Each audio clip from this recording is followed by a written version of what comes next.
What if I told you the greatest tennis player in history didn't grow up on luxury courts or train with millionaire coaches, but learned to hit forehands while bombs fell around him? What if I told you Novak Djokovic built his game, not just with skill, but with silence, with hunger, with chaos? While the world slept, Novak trained. While others folded under pressure, Novak became pressure.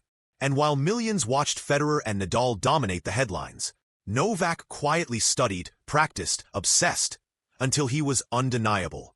He didn't have the crowd on his side. He didn't have a legacy to lean on. He wasn't the chosen one. He made himself impossible to ignore. This isn't a story about tennis. This is a story about mindset, about entrepreneurship, about rising from nothing and creating everything. Because while the world sees the trophies, the real success was forged in silence. This is a masterclass in resilience, in focus, in betting on yourself when the world expects you to lose. So if you're building something right now, a business, a personal brand, a dream no one understands yet, and you're doing it in silence, with no applause, no shortcuts, and no guarantees, then lean in, because Novak's story isn't just about greatness. It's about building greatness. When everything is against you, hit that subscribe button, because we're about to show you exactly how to win. Not just on the court, but in life, in business, in your legacy. Now let's go back to where it all began. Before he was the greatest, before he was number one, before the world called him a machine, Novak Djokovic was just a kid in a war zone. He was born on May 22nd, 1987, in Belgrade, Yugoslavia, now Serbia. But his story didn't begin with privilege. It began with pressure, with chaos, with survival. The 1990s were brutal. War, bombings, blackouts, sirens. Most kids were afraid. Novak was too, but he also had a dream, a tennis racket, and a vision. "I remember the bombings in 1999, he said, waking up to sirens, running to the basement, waiting for the bombs to stop. That was his childhood. But amid the destruction, there was hope. It came from his parents, Srđan and Dijana Djokovic. They owned a pizza place and a small sports shop. They weren't wealthy, but they believed in Novak's dream. So they sacrificed everything, money, sleep, security, to support him. And Novak? He practiced wherever he could. Sometimes on cracked courts. Sometimes during power outages. Sometimes while warplanes flew overhead. Then came a turning point. At just 6 years old, Novak attended a tennis camp in the mountains. There, he met Jelena Jenčić, a legendary coach who had trained Monica Seles and Goran Ivanišević. She watched him hit balls with perfect balance and focus. And she knew, "This boy," she said, "is a golden child." Jelena didn't just teach tennis. She taught philosophy, music, discipline, purpose. She gave Novak books about psychology, sports, even classical thinkers like Nietzsche. He was just a kid, but she was building more than a champion. She was building a mindset. By age 12, Novak made a life-changing decision. He left Serbia alone, moved to Germany, to train at the Nikola Pilic Tennis Academy. No friends, no parents, just the dream. It wasn't easy. New language, new country, no guarantees. But Novak didn't flinch. He trained like a man possessed, studied Federer, studied Nadal, not to copy, but to conquer. And while others questioned his style, the long ball bounces, the loud celebrations, the intensity, Novak stayed focused. He wasn't trying to fit in. He was trying to break through. And slowly, it started to show. He entered the ATP Top 100 at 18. The world started to notice. But the spotlight? It was still on Federer's elegance, on Nadal's grit. Novak was the outsider. The one with no crowd support. The one with no fancy sponsorships. The one from a country still recovering from war. But Novak didn't care. He trained harder, smarter. He studied diet, cut out gluten, mastered recovery, practiced breathing, visualization, meditation. While others relied on talent, Novak built a system. He rebuilt his endurance, beat asthma, and silenced critics. He didn't just become a tennis player. He became a machine. But not a cold one. A calculated one. With purpose. With fire. With heart. He was mocked. Booed. Laughed at. But Novak said, "They don't have to cheer for me. I'll cheer for myself." He never forgot where he came from. Every match he played for his family. For Serbia. For the kid hiding in bomb shelters, dreaming of Wimbledon. He spoke 5 languages. Read neuroscience books. Studied champions. And slowly, he became one. This wasn't luck. It was obsession. It was design. From war. From hunger. From pure belief. Novak Djokovic built himself into the world's greatest. And that was just the beginning. Everything in Novak Djokovic's life seemed to be working against him. The war-torn streets of Belgrade, the daily fear of bombings, the scarcity of food, even the cold concrete walls of a shelter that doubled as his training ground. It all screamed give up. But he didn't. Because inside that chaos, Novak found something rare: clarity. He realized early that his biggest weapon wasn't his serve. It wasn't his speed. It wasn't even his talent. It was his mind. While the world underestimated him, Novak started building something no one could see. A mental edge. A toughness that couldn't be taught. He trained like he was behind. Even when he started winning, he studied every opponent, every surface, every setback. And most importantly, he studied himself. That obsession with mastery became his compass. He didn't want to be the best Serbian player. He wanted to be the greatest of all time. So he began reinventing everything. First, his body. Novak switched to a gluten-free diet, something almost unheard of at the time for elite athletes. He cut dairy, sugar, processed foods. He turned himself into a machine built for endurance and precision. This wasn't a quick fix. It was years of experimentation, but it paid off. He went from constantly collapsing in the middle of 5-set matches to becoming the guy who thrived in them. Then, he reinvented his training. Yoga, breathing techniques, visualization.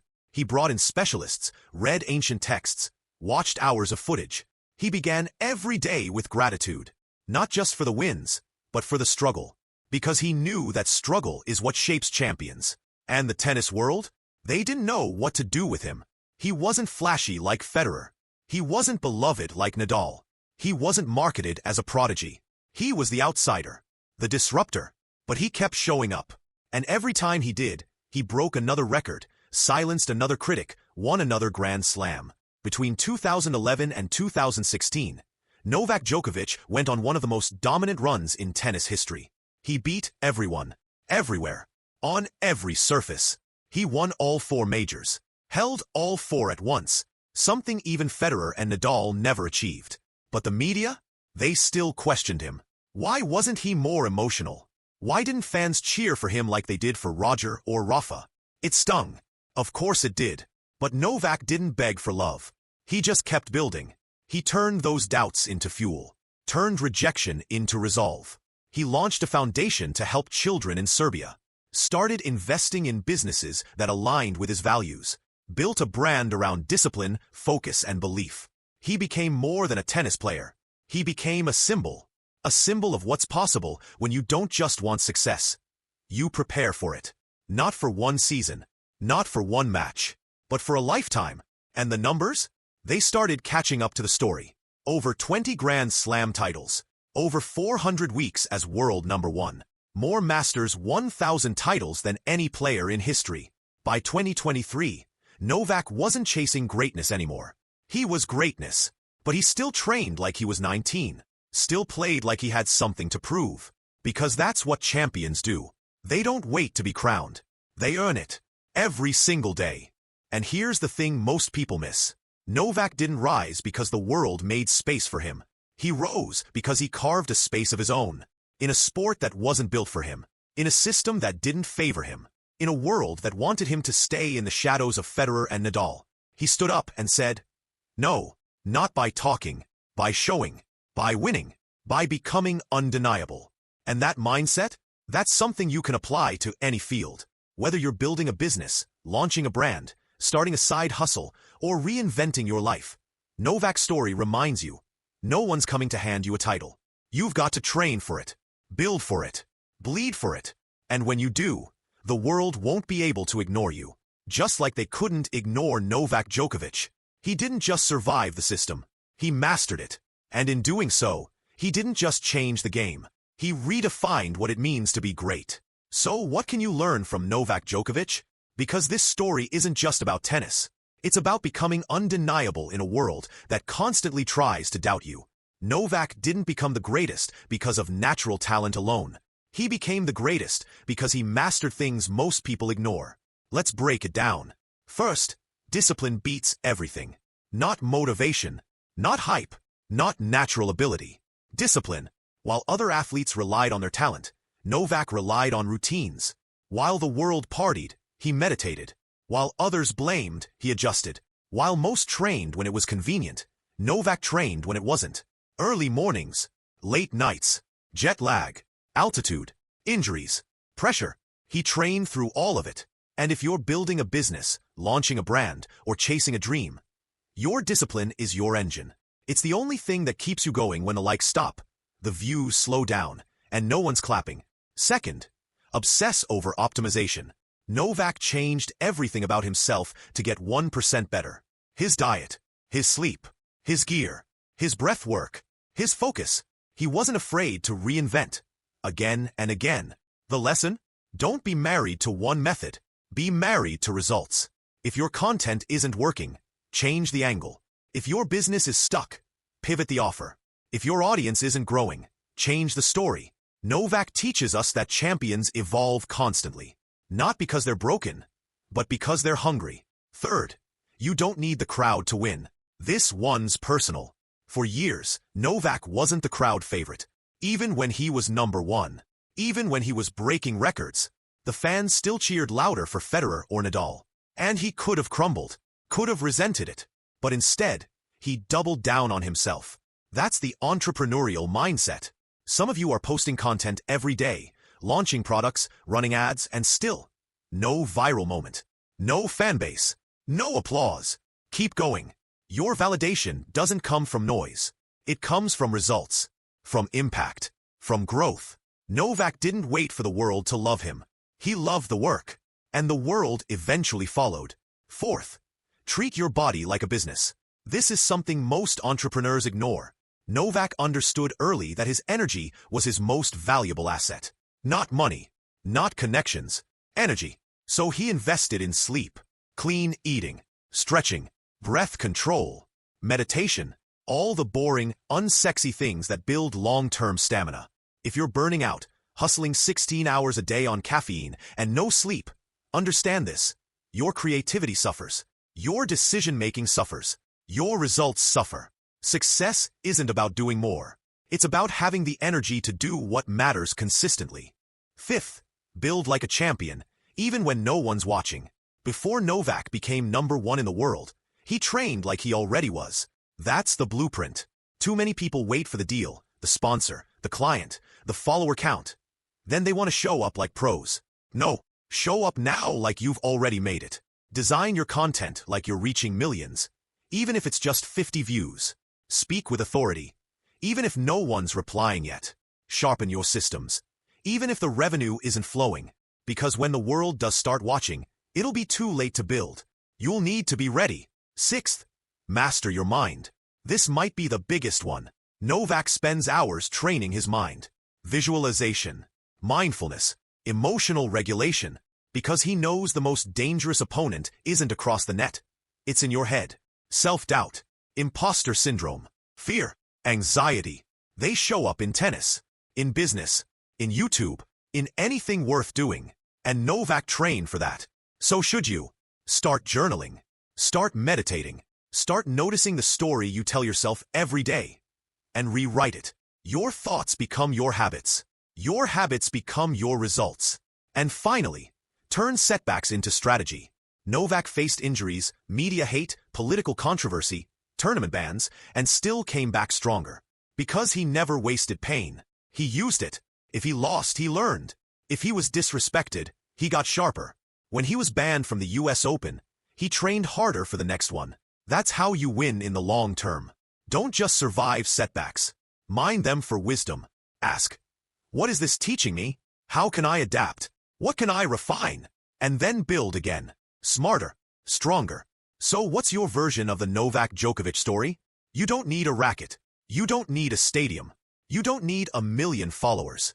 You need grit, focus, intent. You need to show up every day like it matters. Because it does. The online world rewards consistency, energy, clarity, and belief. Your platform is your court. Your voice is your serve. Your story is your legacy. So start now. Show up before they cheer. Sharpen your skills before the world sees you. Invest in your body, your mind, your mission. And when the spotlight comes, you'll already be ready. Just like Novak. Because greatness doesn't ask for permission. It trains for the moment. And then owns it. So if this story moves something in you, don't let it fade.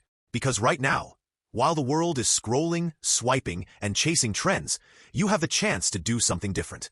Something real. To build. To grow. To rise. You don't need luck.